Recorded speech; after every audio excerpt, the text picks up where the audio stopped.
For today's classic interview, we're going back to an industry that I've learned a lot more about since the original interview with Tansy Hoskins aired in October of 2014. The fashion industry has any number of horrors that many of us may not know about unless we've learned more about the manufacturing of clothing, fast fashion, and everything that is implied by that growing industry. I don't think I need more of an introduction. This is a very interesting interview with someone who knows a lot about this industry. Tansy Hoskins will go back to October 29th of 2014. Take a look. I'm joined today by Tansy Hoskins, who's an activist and author of Stitched Up, the Anti-Capitalist Book of Fashion, which is a critical look at the practices of the modern fashion industry. I want to start first with globalization and exploitation, which are two things you talk about in the book.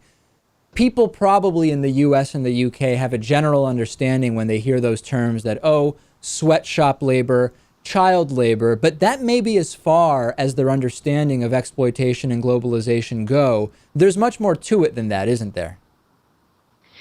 Yes, there certainly is. I mean, if you take a country like Bangladesh, globalization has meant the destruction of local traditional industries like fishing and farming, which has driven huge migration into the capital city, Dhaka, and into other sort of industrial hubs. So it's an entire process. And I guess, it's not just sort of the goods that we see traveling around the world. You also get migration of people going all around the world.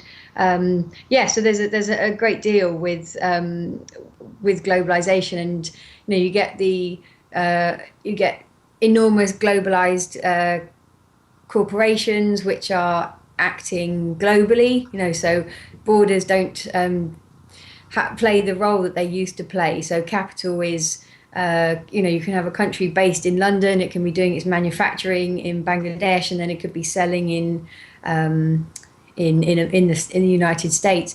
But what we don't have at the moment, and what's a big problem in the fashion industry, is a lack of. There's no global legislation to go with that to protect people, and we're only just seeing the rise of global trade unions to try and ameliorate some of these Yeah, processes. it's similar to what's happening, in fact, with internet law in many cases, where because you have things taking place on the internet in kind of the abstract sense that cross country lines, it can be hard to legislate in a way that both makes sense based on how the internet is actually used, but also takes into consideration the kind of multinational impacts of what is happening on the internet.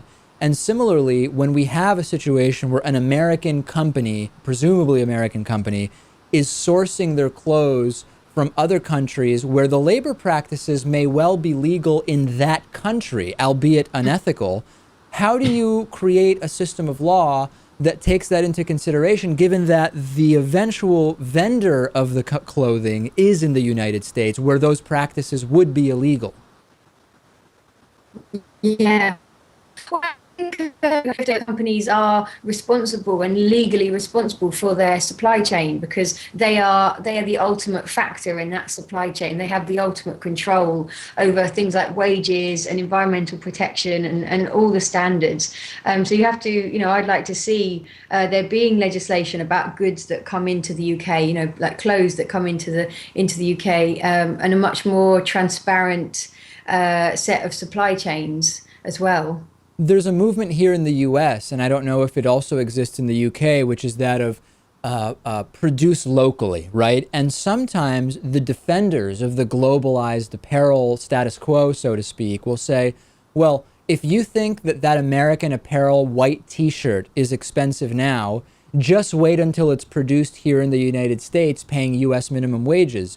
How would you respond to someone who defends the status quo with that type of argument?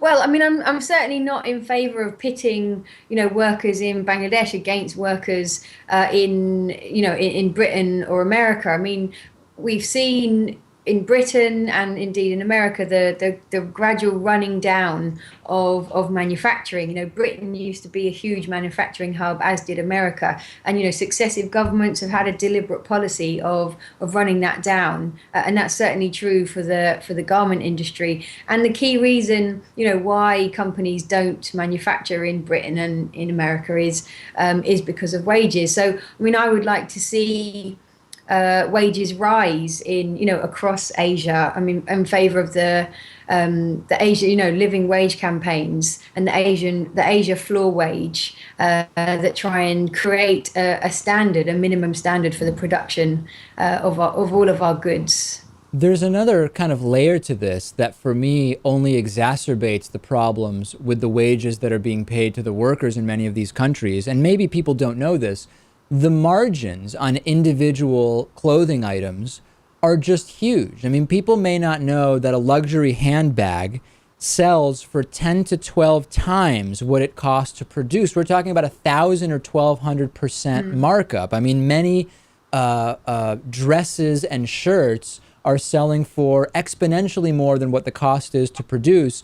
And this, to me, only further infuriates me in terms of not only are the workers being swindled, and maybe that it's actually worse than being swindled, but the buyers are also paying a price that makes no sense whatsoever, and somehow the market is bearing that price.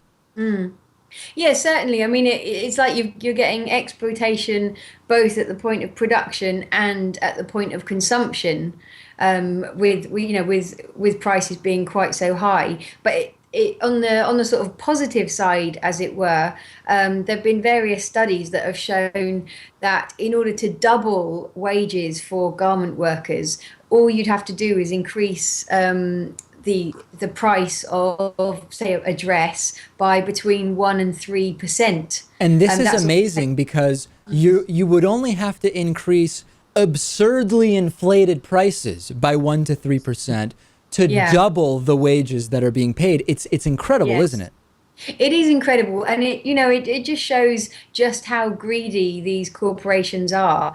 Companies like Burberry, which are billion dollar companies, or Marks and Spencers that makes over £600 million in profit every single year, and yet they won't pay a living wage either in Bangladesh or in the shops as well, in places like in London here. I would actually be much less offended by the prices that are charged by the companies if I knew that they valued the employees in a way that they really redistributed the profits to those employees in a significant way. In other words, I just don't want both being absurdly, embarrassingly overcharged for items I know cost a couple of dollars to produce, and knowing that the majority of that money is not going to the workers. Yeah, no, I mean, yes, I mean, I completely agree. It just shows, where the priorities of these companies are, which is, not with the people that are making them these gigantic profits.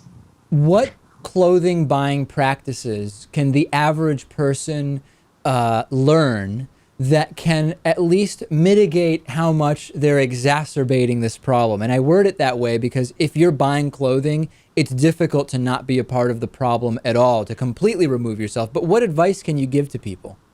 Well, I mean, I like personally in the work that I do, I encourage people not just to think of themselves as consumers, and I encourage people to think of the action that they do and the help, and the sort of solidarity that they show with garment workers, not to be, when they're in the shops. I don't think you can change the system we live in by shopping differently, and I don't think we can buy the kind of justice that we all want to see. So I'm much more concerned with getting people involved in, like trade union solidarity campaigns, and in picketing and pressurizing big corporations like Walmart and Gap, who have refused to even sign the Bangladesh Accord on building and fire safety.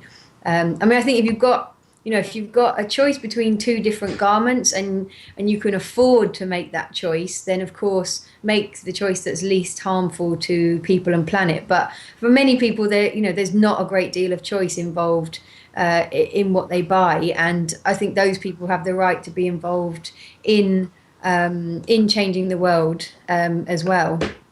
I'll remind our audience the book is Stitched Up, the Anti-Capitalist Book of Fashion. We've been speaking with the book's author, Tansy Hoskins. Great to have you on. Really a great topic and something I think it's important for people to know about. Thank you. Thank you. Thanks, David.